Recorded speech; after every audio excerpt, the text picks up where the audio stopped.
मंडळी, स्वागत आहे तुमचं। अत्यंत महत्त्वाची बातमी आपण या व्हिडिओच्या माध्यमातून जाणून घेण्याचा प्रयत्न करणार आहोत। फक्त YouTube चॅनलला सबस्क्राइब करून बेल आयकॉनला ऑल प्रेस करायला विसरू नका। महत्त्वपूर्ण असा अपडेट जाणून घेणार आहोत। या रेशन कार्डच्या ऐवजी म्हणजे धान्य ऐवजी आता पैसे भेटणार आहेत। ते कोणत्या रेशन कार्डला भेटणार आहेत, म्हणजे पिवळ्या भेटणार आहेत, केसरी भेटणार आहेत की कोणत्या, जाणून घेऊ संपूर्ण बातमी। फक्त व्हिडिओ शेवटपर्यंत बघा। YouTube चॅनलला सबस्क्राइब करून बेल आयकॉनला ऑल प्रेस करा, जेणेकरून अशाच नवनवीन व्हिडिओचे नोटिफिकेशन तुमच्या मोबाईलवरती येत जाईल।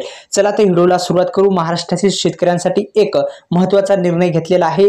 राज्य सरकारने रेशन धान्याऐवजी थेट बँकेत जे आर्थिक मदत आहे ते देण्याचा निर्णय घेतलेला आहे।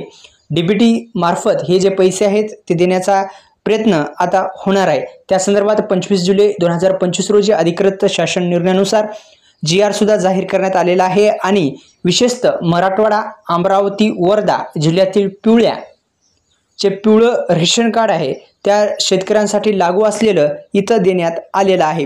तर एकंदरीत आपण जर पाहिलं तर पिवळ्या रेशन कार्ड धारकांसाठी आनंदाची बातमी आहे। दुसरं म्हणजे जे शेतकरी लाभधारक आणि कुटुंब प्राधान्याचे लाभधारक असे दोन कार्ड असतात। जे शेतकरी कुटुंबाचे प्राधान्य आहेत त्यांना भेटणार आहे। फक्त शेतकरी जे आहेत त्यांनाच हे कार्डचे पैसे मिळण्याची शक्यता वर्तवली जात आहे।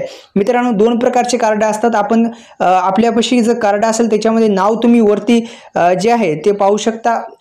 एक ठसा मारलेला असतो की कुटुंबाचे प्राधान्य असं एक नाव असतं आणि दुसरं म्हणजे जे शेतकरी कार्ड आहे ते सुद्धा त्याच्यावर नाव असतं। ते आपण पाहू शकता आपलं कोणतं कार्ड आहे त्यानुसार आपल्याला GR नुसार मराठवाड्यातील शेतकरी आहेत त्यांना आणि मी सांगितल्याप्रमाणे वर्धा जिल्ह्यातील शेतकरी बांधवांना हे जे डीबीटी मार्फत आधार संलग्न बँकेमध्ये हे फक्त आता रेशन कार्ड धान्याऐवजी आता पैसे मिळणार आहेत। हीच महत्त्वपूर्ण बातमी होती। व्हिडिओ आवडल्यास लाईक करा, चॅनलला सबस्क्राइब करा विसरू नका।